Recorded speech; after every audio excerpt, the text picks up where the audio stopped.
here we go. I've got the olives in there, and it's turning into a rather pretty thing.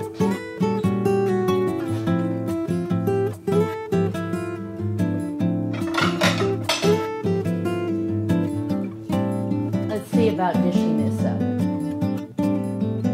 Out this beautiful stuff comes, and it's a little soupy even. Sometimes it's a little soupier than others. Sometimes it's a lot soupy and it goes in a bowl and I have soup.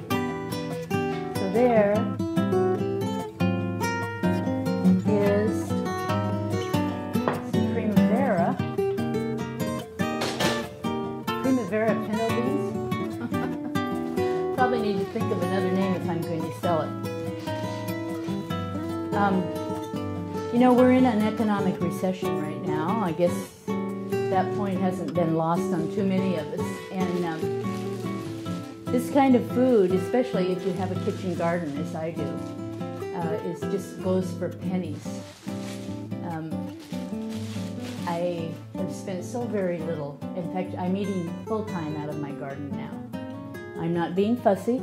Sure, I would like to have artichokes or whatever, but they're not out there, and I wait until they are, and then they're such a treat. Someone messaged me recently and wanted to know if I had a recipe for eggplant.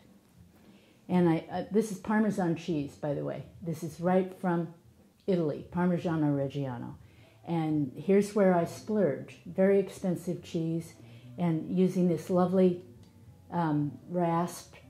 Doesn't take much, and over the top, you know, it just adds a little lovingness, and all of a sudden, I'm pretty happy with my plain Jane pinto beans and Primavera garden vegetables. See, just that little bit, and that's good because I can buy a great big bag of beans and a great big bag of rice for the same price. I can get a little block of Parmesan cheese.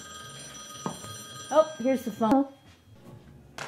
I can't remember exactly where I was before the phone rang, but oh, it was on the eggplant, and someone wanted an eggplant recipe. And I said, well, you know, I've got a recipe for eggplant pizza with some roasted eggplant, grilled eggplant, but that's in Hippie Kitchen, but that's for the summertime when the eggplants are in season, you know. Right now, they're very expensive and not your best choice. But you can certainly consult my books, and I'd be happy to sign it for you if you'd like to get it. Well, then the message came back that they were, you know, watching their pennies and unable to afford a book. Well, I guess my thought was, my cooking this way saves you 15 to 50% on your food bills.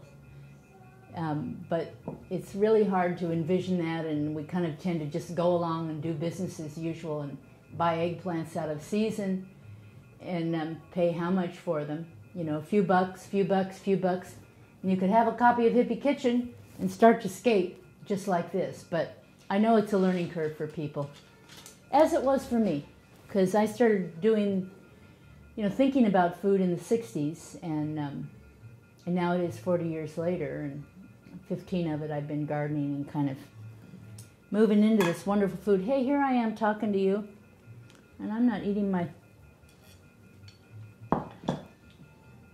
Oh, did I put vinegar? Well, the olives are bringing some on. A little bit of vinegar over the top. Oh, you know what I did? I forgot the pepper. So here's I just keep some red pepper flakes out here. I like to use it instead of black. Sometimes I use black. And then, okay, you want to see how I do the burrito?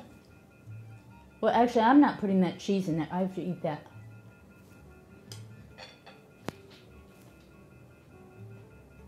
God, it's good. I wish you could have a bite. I'm not going to do the whole tortilla thing. How I do it is just like this. I do it like a Mexican. I get in there and get a little in that thing. Have a little sip of wine first. Oh, that wine is so good. Thank you, Carolyn. And then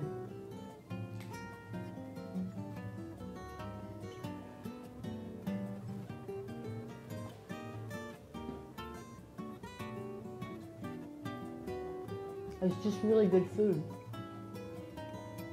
Totally good. I'm so grateful to be alive during this time and to be part of the delicious revolution.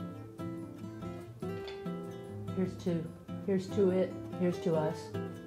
Adios, everybody.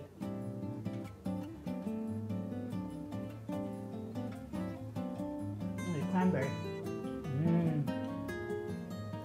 Okay, cheers. Pick up that chef's knife. Go for it.